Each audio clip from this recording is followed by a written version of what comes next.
Nosotros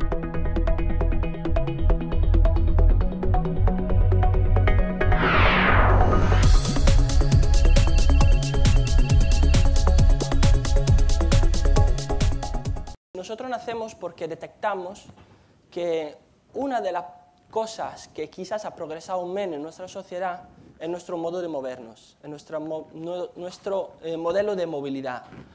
Entonces constituimos una sociedad muy reciente, del 2008, para aportar diversos tipos de innovación en materia de movilidad.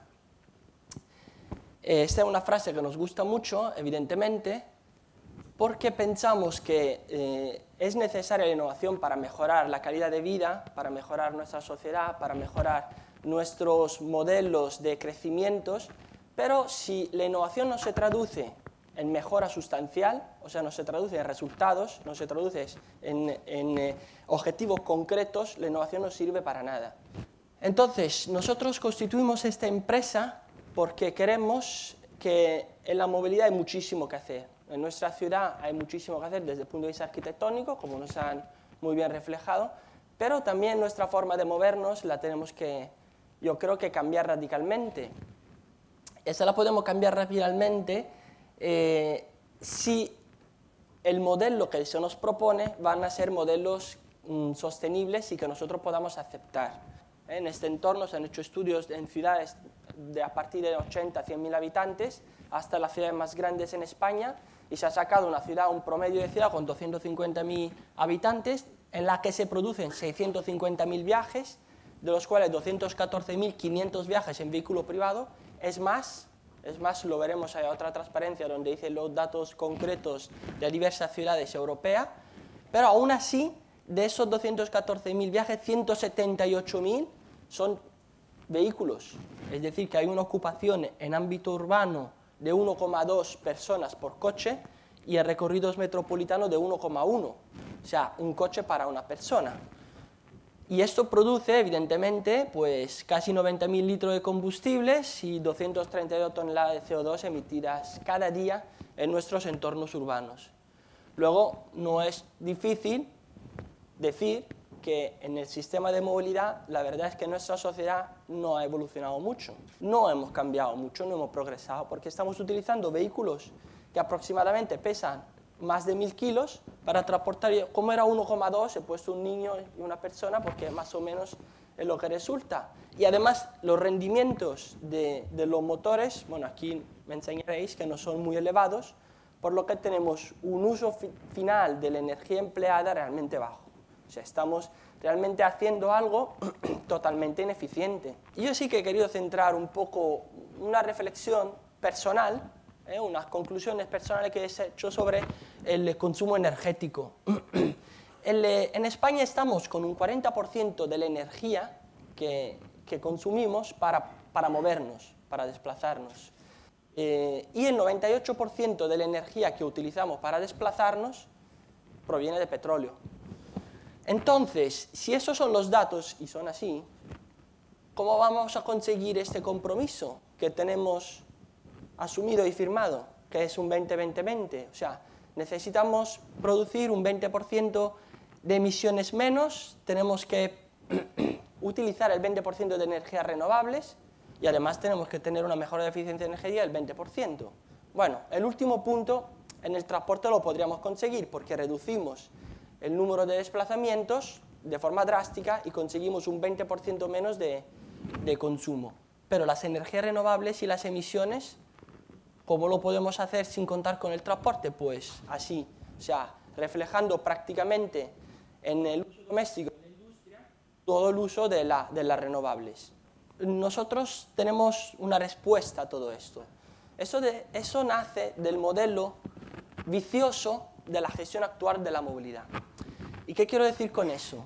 Pues nuestras ciudades, en el ámbito europeo, que es el que nosotros mejor nos conocemos, basan el transporte privado sobre una financiación privada y además se cobra una serie de tasas y de impuestos que normalmente no se destinan totalmente a la movilidad. O sea, que crean unos ingresos que no se destinan al mismo sistema de movilidad. En cambio, el transporte público se basa casi exclusivamente en una financiación pública y produce unas tarifas que no cubren, en la mejor de los casos, el 20% de los costes. Consecuencia, pues más transporte privado, menos transporte público. Y todavía más en un momento de crisis donde lo primero que hace es recortar costes, quiere decir poner menos autobuses, dar menos servicio de transporte público, porque cuesta mucho dinero y hay que ser más austeros. Bueno, esa es la consecuencia. Eso es un análisis en la ciudad de Valencia, lo he hecho en la ciudad de Valencia porque es el entorno que nos conocemos mejor, pero son pequeños detalles, pero indican un poco la tendencia de nuestra ciudad. Estas dos encuestas, en el 1991 y en el 2010, como podéis ver, se reflejan un incremento de movilidad en general, un incremento en todo, digamos, las tres partes de la movilidad, tanto en los viajes a pie, en bicicletas, como en el transporte público, como en coche.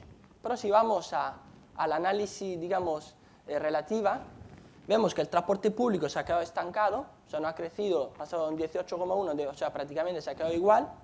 Los viajes a pie en bicicletas han perdido por el incremento de dimensiones y de distancias, por el crecimiento de la ciudad, y quien ha ganado sustancialmente son los viajes en coche. Es decir, el sistema de transporte público que se pone en la ciudad no es competitivo frente al sistema de transporte privado, por el modelo que antes decíamos. Y otro análisis que yo hago es que, si os fijáis, en el sistema de transporte público, los que han prácticamente desaparecido es aquella parte azulita clara, que son otros modos de transporte público, que no sean el autobús, el metro y el tranvía, que son el taxi, son transportes privados colectivos, son transportes escolares, transportes de empresas. Estos se han ido reduciendo drásticamente, lo cual hace perder mucha calidad en el servicio de transporte público. Bueno, esto era Valencia, pero si nosotros nos fijamos en este barómetro de tipo europeo, pues se ve que en muy pocos casos baja del 40%. Y por cierto, una de las ciudades donde baja sí que es Bilbao. O sea que sí, estoy de acuerdo con el ponente anterior, donde Bilbao es una ciudad muy sostenible, donde se vive bastante bien. Por supuesto Londres, por sus políticas de reducción y de inhibición a la circulación del tráfico rodado, y luego también hay otras ciudades, entre las cuales Madrid, porque sabemos que Madrid sí que ha apostado mucho por el sistema de transporte público. Estos números son un análisis que se ha hecho a nivel europeo y que han sido reflejadas más o menos en el libro blanco. No se habla exactamente de números, pero detrás hay análisis que conllevan eso. Es decir, que si en el 2005 estábamos en este porcentaje de reparto modal, en el 2050 tenemos que conseguir que el transporte público casi doble su nivel de viajeros. Y luego en el transporte privado tenemos que ser capaces de introducir modos de transportes no contaminantes. En definitiva, nosotros constituimos una empresa, un grupo somos un spin-off prácticamente de la Universidad Politécnica de Valencia, para conseguir este reto, o sea, conseguir poner en marcha sistemas de transporte público de mayor calidad, que puedan completar la oferta de transporte público porque es incompleta y puedan integrarla con más calidad. Es decir, que nadie pueda decir no voy en autobús, o no voy en tranvía, o no voy en metro porque no me viene bien. Estas políticas se están implementando, están dando resultados. Propiamente en Londres, en algunas ciudades italianas, se están implementando los consorcios de transportes que se han constituido en España, pues intentan llevar a cabo este tipo de políticas. Nosotros en municipios de menos de 80.000 habitantes le proponemos el reto de concedernos todo el sistema de transporte público a coste cero. Le decimos, ¿qué te cuesta ahora el autobús? ¿Te cuesta 1 millón de euros? Pues nosotros te podemos llevar toda la concesión de transporte público intentando que no te cueste nada, eliminándolo.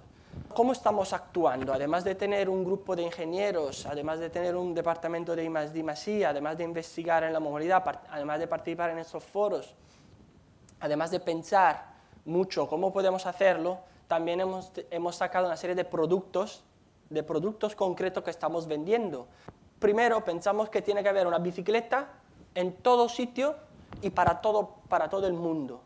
Es decir, que evidentemente la bicicleta tiene un mercado muy amplio dentro de la movilidad, pero no todo el mundo puede ir en bicicleta. Si añadimos las bicicletas eléctricas, sí que pudimos cubrir, digamos, casi el 70% de nuestra movilidad en área urbana. El carpooling es otra técnica que nosotros hemos empleado en todo un entorno de polígonos industriales alrededor de la ciudad de Valencia. En la primera corona metropolitana se establecen diversos polígonos industriales donde trabajan alrededor de 120.000 personas y se desplazan desde la ciudad y desde otras áreas. Hemos implementado un sistema de carpooling que no ha prosperado por falta de financiación, pero bueno, nosotros hemos podido desarrollar un sistema a través de un call center, una tecnología que controla esto y que intenta un poco reforzar la idea de carpooling y no dejarlo así aislado como acción espontánea. También tenemos un sistema de transporte a la demanda para estas urbanizaciones de baja densidad, donde no es necesario tener línea de transporte público regular, donde se pueden hacer sin línea de transporte públicos de tipo a la demanda, donde haya desvíos en la ruta, digamos, de los autobuses, y que además atienda a una cobertura más amplia del territorio. Hay diversas modalidades, no me voy a quedar en ella, pero vamos, es una modalidad, se pueden utilizar diversos tipos de vehículos, hasta vehículos eléctricos, porque podemos medir exactamente la distancia que vamos a hacer, y vamos a hacer prácticamente un transporte door to door, o sea, puerta a puerta.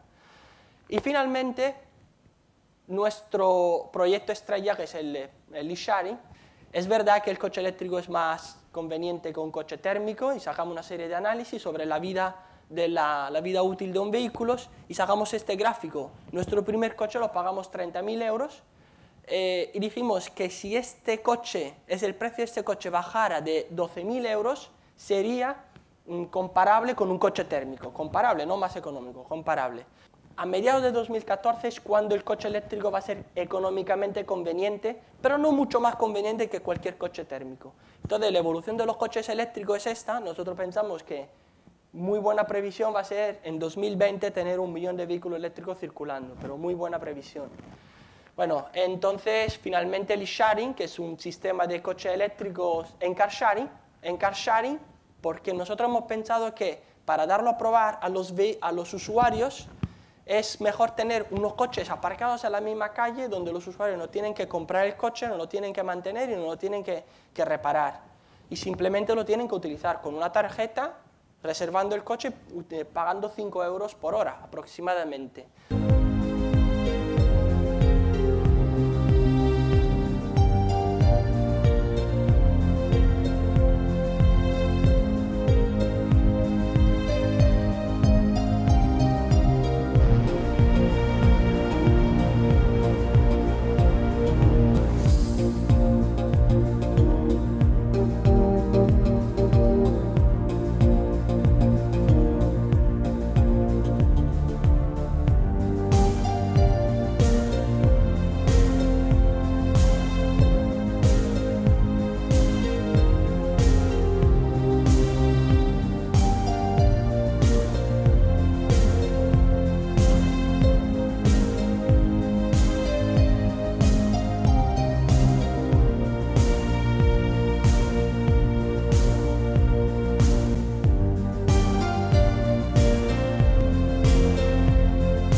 I per llogar-lo el sistema és ben senzill, només cal passar la nostra targeta Mobilis per este lector i més tard pel cotxe que tenim reservat. Això desbloquejarà les portes per començar a disfrutar-lo.